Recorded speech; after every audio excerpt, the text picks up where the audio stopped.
It's showtime! Temporarily suspended ayon ng MTRCB, ABS-CBN, dumipensa sa noon time program.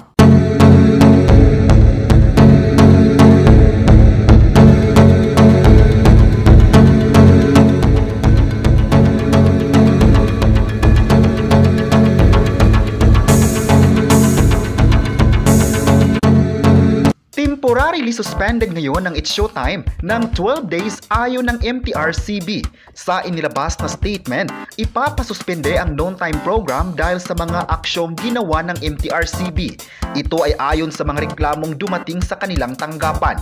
Maalalang noon pa man, inihayag na ni Lala Soto, ang MTRCB chairperson, na marami ng reklamo ang natanggap nila mula sa It's Showtime.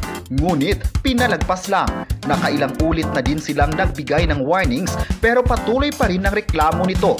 Nagsimula ang reklamo sa isang segment ng noon time program kung saan nakitang sweet ang mag-asawang Ayon Perez at Vice Ganda kasamang mga bibong kids na sina Argus, Kulot at Jess. Ilang araw lang ang lumipas, nagpaabot na ng pahayag ang MTRCB tungkol dito.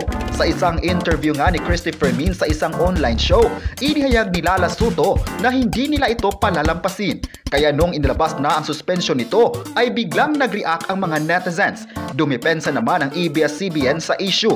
Ayon pa ng ABS-CBN, aapila sila ng motion for reconsideration at makikipag-ugnayan sa MTRCB tungkol dito. Ayon pa ng ABS-CBN, wala raw silang inilabag na batas at wala silang nakikitang kamalian dito. Kahapon, akala ng lahat na hindi na e-ere ang It's Showtime matapos inilabas ang pahayag.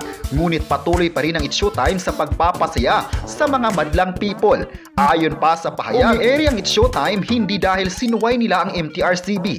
Umi-ere pa rin sila dahil maghahain sila ng motion for reconsideration. Hindi pa naman daw pinal ang inilabas at pwede pang umapila. Naniniwala ang It's Showtime na wala silang inilabag na batas at umaasang makapagpatuloy pa at makapagpasaya ng madlang people. Dahil dito, napuno ng reaksyon ng nasabing intriga. Ayon pa ng netizens, wala silang nakikitang mali sa isang segment ng It's Showtime. Unfair nga daw dahil nakatutok lang sa It's Showtime ang mata ng MTRCB. May ilang noon time shows din naman ngayon ang may violation. Ayon pa ng isang netizen, sana patas ang aksyon para walang intrigang magaganap. Wala namang mali kay Lala Soto dahil ginawa lang niya ang trabaho at sana sa susunod mag-ingat na lang sa mga sasabihin sa TV. Ayon pa ng netizens, sikat kasi ang It's Showtime kaya pinag-iinitan pero alam nilang patuloy pa rin ang ABS-CBN o maging ang It's Showtime sa pagpapasaya ng sambayanang Pilipino. Kayo, ano ang masabi nyo na ipapasuspende ang It's Showtime ng 12 days? I-comment na kung payag ba kayo nito at huwag kalimutang i-subscribe ang ating YouTube channel.